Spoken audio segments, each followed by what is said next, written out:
Alright, so let's talk about Silent Hill 3.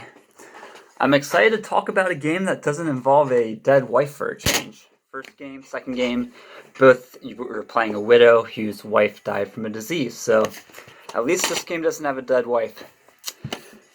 Everything you never wanted to see. Heather Morris lived a carefree existence until her world was suddenly turned upside down, trapped and alone in the mysterious town of Silent Hill. Heather must fight sickening monsters to survive and uncover a terrifying connection between her past and her darker fears. Featuring shockingly realistic graphics and a cinematic storyline, Silent Hill 3 brings unparalleled horror to life. Yeah, so this game, good graphics. Graphics were pretty good, a little bit of an upgrade over the second game. It actually got pretty good reviews. I wasn't a huge fan of this game, though. I mean, it was enjoyable, but very forgettable. It was short. Characters weren't memorable. It didn't have that tragic backstory. So, yeah, nothing really memorable about this game. But let's read the prologue. Okay, I will. I love you too, Dad. Heather smiled to herself. It was just a nice little chat on the phone. Just another everyday occurrence in her tranquil life. She was unaware that this tranquil world was about to be torn asunder. Square Hammer Ghost sounds like that song. It happened suddenly, without warning, and seemingly without reason. The simple happiness she had known was gone. Her entire world was transformed into grotesque and bizarre nightmare. She was caught in the middle. The cheerful weekend bustle of the shopping mall was replaced by a deep, ominous silence. The only sounds now were the footsteps of unspeakable creatures lurking in the darkness. What had happened she needed to know, but there was no one left to tell her. Actually, a shopping mall, pretty cool, pretty good location. That was pretty cool. Heather was trapped alone in a deranged world with nothing to do but escape. Not knowing where to turn, her only thought was of survival. She clutched her pistol tightly, ready to shoot anything that tried to attack.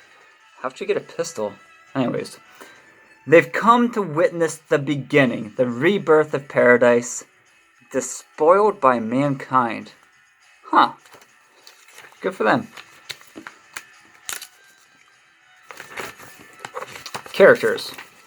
So this is actually really short because the characters were completely forgettable in this game. Characters. Heather, the heroine of the story, just an ordinary girl with a bit of a sharp tongue and a quick temper. On a typical Sunday, she goes shopping at a local mall and steps into a world of nightmares.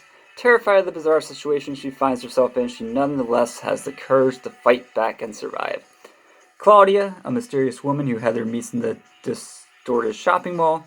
She slips through the darkness, leaving behind words fraught with hidden meaning. Could there be some kind of connection between her and the strange apparitions that menace Heather? Douglas, middle-aged detective. For some unknown reason, he is following Heather through the mall. Will he prove to be an ally of Heather, or is he her enemy?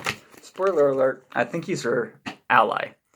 Anyways, yeah, that's the game. I don't have much to say, so this is going to be a shorter video than the first two. The graphics a little bit better. The graphics were pretty good. Kind of cool. I mean, I feel like I say the graphic thing all the time, and it goes without saying. Each game should get better graphics as you advance in technology. I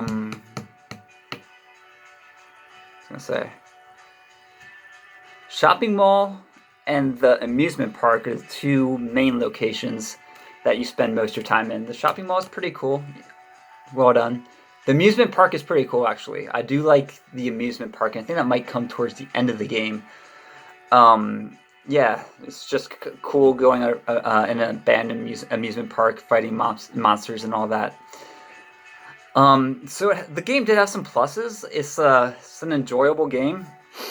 Just compared to the first two, and even the fourth game is just very forgettable. The story is completely forgettable. There's nothing there. And it's a shorter game than the 1, 2, and 4. So, again, it got good reviews. But it's not nearly as memorable as the first, second, or even the fourth game. So, that's probably all I have to say, Fun, quick game, but definitely not an iconic Silent Hill game. But after the first two, it's actually kind of it's kind of nice to have a break and not have another dead wife story. You know, something a little bit not quite as tragic. She's an ordinary girl. No tragic backstory. So, you know, it was a fun game to play.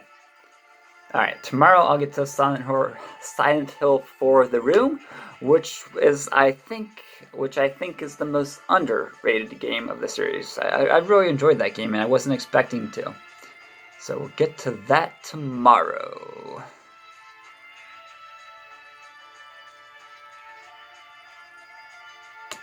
Yeah. Oh, when was this game released?